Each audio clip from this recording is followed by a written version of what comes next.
믿음의 능력이라는 제목을 가지고 하나님의 말씀을 나누려고 합니다.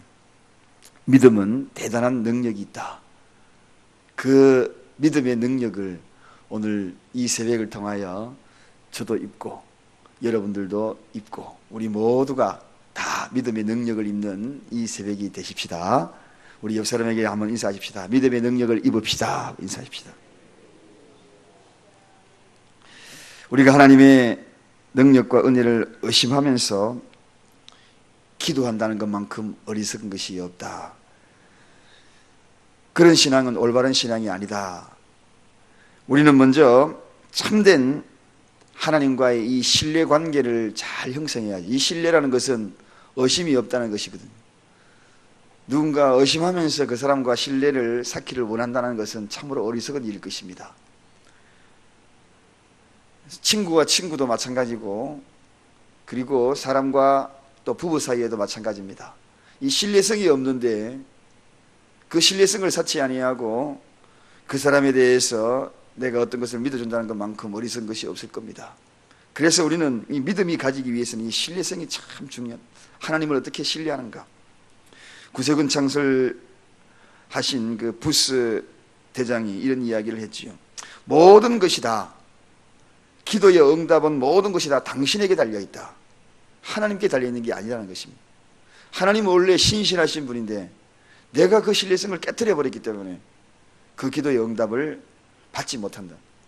그래서 우리가 오늘도 이 믿음의 능력, 이러한 것을 체험하기 위한 것은 전적으로 나에게 달려있는 것을 보게 되는 것입니다. 하나님은 오늘 저와 여러분에게 이미 믿음의 능력들을 받을 수 있는 길을 허락하여 주셨는데 그 길에 대한 신뢰성을 쌓지 못하기 때문에 결과적으로 그 믿음의 능력을 우리가 체험할 수 없는 것이라는 것입니다.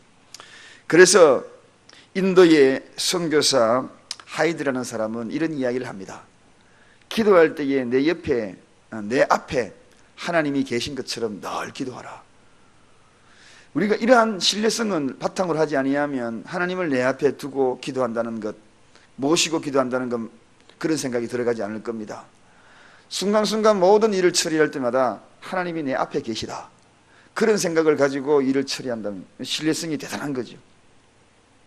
그래서 오늘도 우리가 이 믿음의 능력을 입기 위하여서, 그런 기도를 드리기 위하여서는 전적으로 하나님이 내 앞에 계시다, 내 앞에 계시다, 이 하이드가 이야기한 것처럼 그런 마음으로 기도하는 것, 그럴 때 우리는 이 믿음의 능력을 체험할 수가 있다는 것입니다. 우리가 오늘 예수님이 말씀하신 이 무화과나무가 저주를 받아서 메말라 버렸습니다. 그때 제자들이 깜짝 놀라가지고 어찌하여 무화과나무가 메말랐나이까, 그렇게 이야기하는 제자들의 그 질문에 예수님이 만일 너희가 믿음이 있고 의심치 아니하면 이와 같은 일도 일어날 것이다. 이 의심. 그러면 오늘 우리는 이러한 믿음의 능력을 받기 위하여서 의심치 아니하고 기도하는 이러한 자세, 그 자세를 통하여서 어떻게 구하는 그 구함에 대한 부분들을 좀 더 구체적으로 나누어 보고자 합니다. 자, 먼저 믿음의 능력을 우리가 얻기 위하여서는 첫째 우리가 해야 될 것이 있습니다. 그것은 나를 포기하는 것, 자기를 포기하고 하나님을 신뢰하는 자세. 이 자세가 바로 믿음의 능력을 우리가 입는 것이다. 이것은 자포자기가 아닙니다. 이러한 자포자기가 아니라 자기를 하나님의 말씀 위에 정립시키는 것이, 이게 바로 자기를 포기하는 것이다. 즉 다시 말하면은 나를 내 생각 위에 세우는 것이 아니라 하나님 말씀 위에 나를 세우는 것, 이게 바로 자기 포기라는 것입니다. 하나님 말씀 위에 나를 세운다. 대부분의 사람들은 나를 내 생각 위에 자꾸 세우려고 하기 때문에 거기에서부터 의심이 들어가기 시작하고 하나님과의 신뢰성이 깨트려지기 시작합니다.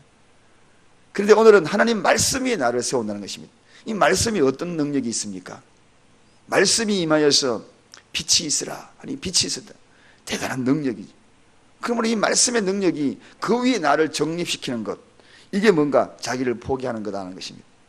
오늘도 우리가 오늘 이 새벽에 기도할 때에 나를 포기하는 그러한 기도, 즉 말씀 위에 나를 정립시킨다, 말씀 위에 나를 쓰는 겁니다. 내가 말씀 위에 쓰는 것입니다. 그럴 때에 바로 믿음의 능력이 나오는데, 이 이야기는 좀 더 구체적으로 이야기하면 하나님이 주체가 되고 내가 객체가 되는 것입니다. 하나님이 중심이 되고 내가 주변이 되는 것입니다. 그래서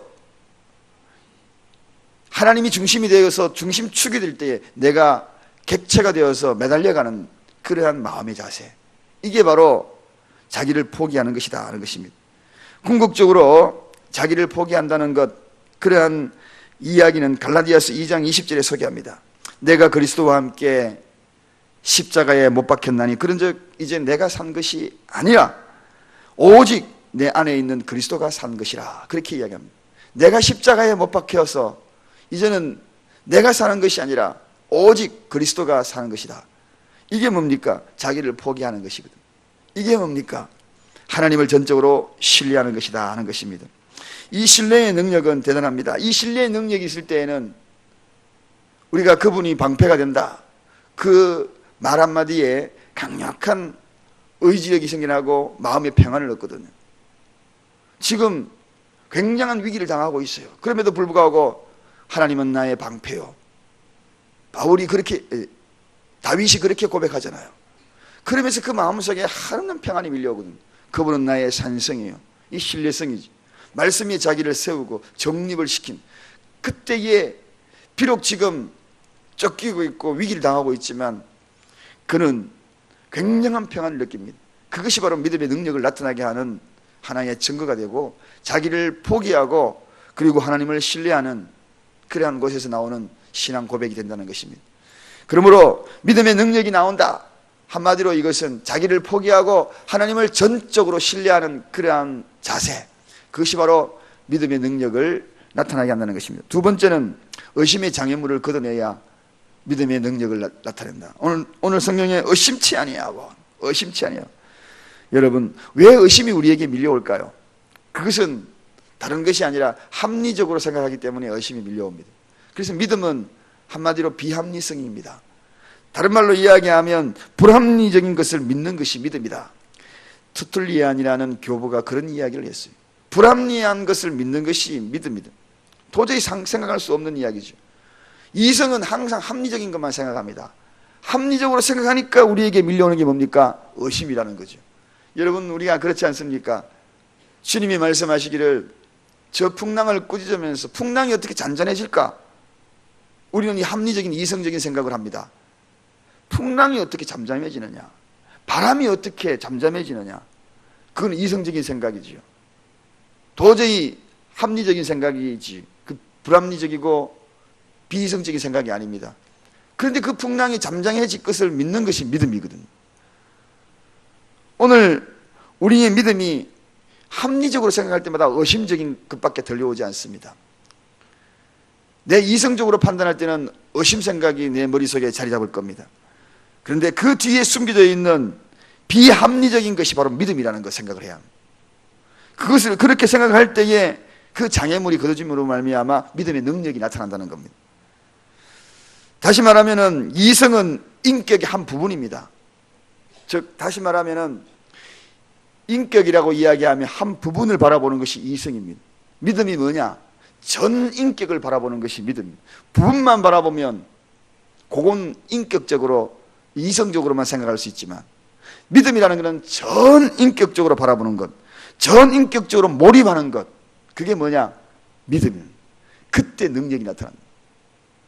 사랑하는 여러분, 오늘 우리가 기도할 때에 내 이성의 부분적으로 바라보지 말고 전 인격적으로 이 자체를 몰입하여서 하나님 앞에 기도할 때에 그 믿음의 능력이 나타난다는, 오늘 그 믿음의 능력을 우리가 체험하기를 주님의 이름으로 축원드립니다. 그래서 한마디로 이야기하면 믿음은 전 인격적으로 몰입하는 것이다. 몰입이라는 것은 집중하는 것이다. 어떻게? 부분적인 것이 아니라 전체에서. 이것이 바로 믿음의 능력을 체험하는 그러한 것, 믿음의 능력의 원천이 여기에 있는 것, 그런 기도를 드리자는 것입니다. 대부분의 사람들은 오늘도 합리적으로 기도할 겁니다. 다 기도하지만 하나님 이거는 안 될 거야, 이성적인 생각이지. 오늘 우리가 불합리적인 것을 하나님 앞에 한번 기도하십시다. 믿음의 능력은 바로 그런 것입니다. 그 불합리적인 것을 몰입하여 내 전체 인격을 걸고 기도 한번 해보십시다. 그게 바로 믿음의 능력을 나타나는, 믿는 자에게는 능치 못할 일이 없다는 그러한 전인격적인, 사실 그렇지 않습니까? 믿지 못하고 능치 못할 일이 없다는 것은 전인격적인 것이거든요. 부분적인 것이 아닙니다. 전체적인 것입니다. 일부적인 것이 아닙니다. 전체를 몰입하는 것입니다. 이게 바로 믿음의 능력을 나타나는 것, 소중한 이야기. 그 다음에 세 번째입니다. 믿음의 능력을 입기 위해서는 염려하지 말아야 합니다. 염려의 장애물도 걷어내야 합니다. 여러분, 염려는 왜 우리에게 염려가 오는가? 저도 가만히 생각해 보니까 염려가 내 마음속에 다가오는 이유가 있더라고요. 그것은 학생 때 공부를 열심히 한 사람은 염려하지 않습니다. 시험 때가 언제냐? 빨리 돌아와라. 빨리 돌아와라. 내 실력을 빨리 발휘해야지. 염려하지 않아요. 그러나 열심히 살지 아니한 사람은 염려가 밀려옵니다. 믿음 생활 열심히 한 사람은 결과적으로는 염려가 없다는 것입니다. 여러분, 내 속에 염려가 밀려오는 것은 다른 것이 아니에요. 믿음 생활 열심히 하지 않았기 때문에, 최선을 다하지 않았기 때문에 거기에는 염려가 있는 겁니다. 그래서 내 믿음을 돌아봐야죠. 많은 사람들은 염려가 밀려올 때에 자기 마음대로 주변 환경을 살피면서 환경이 가져다 주는 것이라 생각합니다. 그러나 환경이 가져다 주는 것이 아니라 사실은 내가 최선을 다하지 않았기 때문에 염려가 오는 겁니다. 그래서 이 염려가 내가 최선을 다하지 않았기 때문에 다가오는 것이라는 것을 알고 있는 자는 믿음에 박차를 가하지요. 내 믿음을 돌아보지 환경을 돌아보지 않습니다. 여러분, 베드로가 물 위로 뛰어들 때에 주변의 환경을 돌아봤잖아요. 결과적으로는 빠져들어갔거든. 내 염려가 내 환경 속에서 밀려오는 것들을 바라보면서 그럴 때는 분명히 염려가 있습니다. 그러나 내 믿음을 바라보고 최선을 다해가면 믿는 자에게는 능치 못할 일이 없느니라. 할렐루야. 그게 중요하죠. 그때 믿음의 능력이 나타나요. 먼저 그의 나라와 그의 의를 구한 사람은 염려가 없어요. 그러나 먼저 그의 나라와 그의 의를 구하지 않는 사람은 염려가 있다는 겁니다. 왜냐하면 먼저 그의 나라와 그의 의를 구하라. 그리하면 이 모든 것을 다하여 주시리라.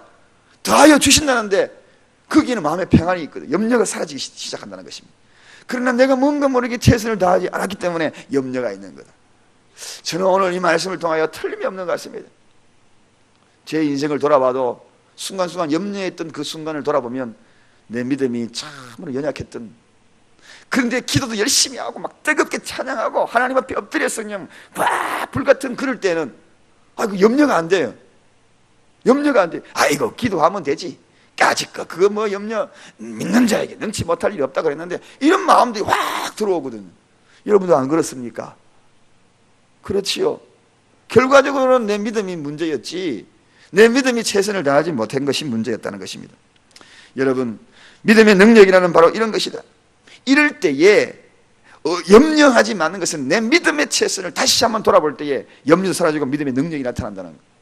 마지막으로 믿음의 능력은 한마디로 내 능력이 아니고 하나님의 능력을 내 것으로 바꿀 때 믿음의 능력이 나타난다. 내 능력으로는 절대로 할 수가 없어. 그러나 그분의 능력이면은 내가 이것을 할 수가 있다. 그분의 능력을 의지하는 겁니다. 믿음의 능력은 원래 나의 것이 오는 게 아닙니다. 나를 돌아보니까 불가능하지요. 나를 돌아보니까 이건 자신감이 없지요. 나를 돌아보니까 이건 도저히 할 수 없는 그러한 것들을 분명히 결론 내려집니다. 그러나 하나님의 능력을 바라니까 할 수 있다는 능력으로 바뀌는 거죠. 그래서 믿음의 능력은 내 능력이 아니다. 이건 하나님의 능력이다. 성령의 능력이다. 사도 바울이 그런 이야기를 하지 않습니까? 고린도전서 2장 4절 5절입니다. 내가 말과 내 전도함이 지혜에 권하는 말로 하지 아니하고 다만 성령의 나타남과 능력으로 하여 너희 믿음이 사람의 지혜에 있지 아니하고 다만 하나님의 능력 있게 하려 함이니라. 사람의 지혜에 할 수 없는 하나님의 능력 있게 하는 그 능력으로 하겠다는 것입니다. 하나님의 능력으로 하겠다는 것입니다. 오늘도 어떤 문제에 부딪힙니까? 솔직히 그 문제에 부딪히면은 나를 먼저 돌아봅니다. 아이고 내가 이것을 할 수 있을까? 그럴 때는 의기소침해지고 할 수 없지요. 그렇지만 나는 하나님의 능력으로 할 수 있다. 하나님의 능력으로 성령 충만함. 그래서 성령 충만이 중요한 겁니다. 성령 충만함. 이 속에서 하나님의 능력, 이것이 자기도 모르게 불쑥불쑥 신앙 고백 되어지거든. 여러분, 그렇습니다. 내 능력으로는 할 수 없어요. 성령의 능력, 하나님의 능력. 그래서 사도행전 1장 8절에도 분명히 이야기하잖아요. 우리가 너무나 잘 알고 있고 여기 다 걸려있지요. 오직 성령이 너희에게 임하시면 너희가 권능을 받고 예루살렘과 온 유대와 땅끝까지 이르러 정인이 되리라. 이 말씀이 뭡니까? 하나님의 능력이 내게 임하면, 하나님의 능력이 임하면 내 능력으로는 못하는 거죠. 하나님의 능력이 나에게 권능으로 임하면, 오늘도 문제에 부딪힐 때마다 하나님의 능력이 나에게 임하면 이거 까짓것 아무것도 아니다 하고 부딪혀 나가는 여러분이 되십시다. 할렐루야, 할렐루야. 오늘 믿음의 능력, 이 믿음의 능력에는 엄청난 능력이 있다. 몰입하십시다. 기도할 때에 몰입하십시다. 부분적인 인격으로 바라보지 말고 전 인격으로 몰입하는 겁니다. 그게 바로 믿음의 능력을 나타나는. 의심하지 마십시다. 의심의 장애물을 확 걷어내버립시다. 의심은 흔들리게 만듭니다. 나를 흔들기만. 비합리적인 것을 믿는 것이 믿음입니다. 합리적인 것을 생각하면 자꾸 의심이 생각나지만 비합리적인 것을 믿는 것이 바로 이게 믿음입니다. 그리고 염려하지 마십시다. 염려가 왜 밀려온다고요? 믿음이 약하기 때문에 염려하는 거죠. 공부 열심히 한 학생은 염려 없습니다. 내 믿음이 든든하게 굳건히 서 있는 사람은 염려 없는 겁니다. 내 믿음을 돌아봅니다. 더욱더 그의 나라와 그의 의를 구하는 사람, 모든 것을 도와해 주신다. 자신감이 있는 것입니다. 믿음의 능력은 내 능력이 아닙니다. 하나님의 능력입니다. 하나님의 능력인데 초라한 내 모습을 돌아보며 푸념하지 마십시다. 오늘도 하나님의 능력을 믿고 나가는 저와 여러분의 시를 주님의 이름으로 간절히 축원드립니다. 기도하겠습니다.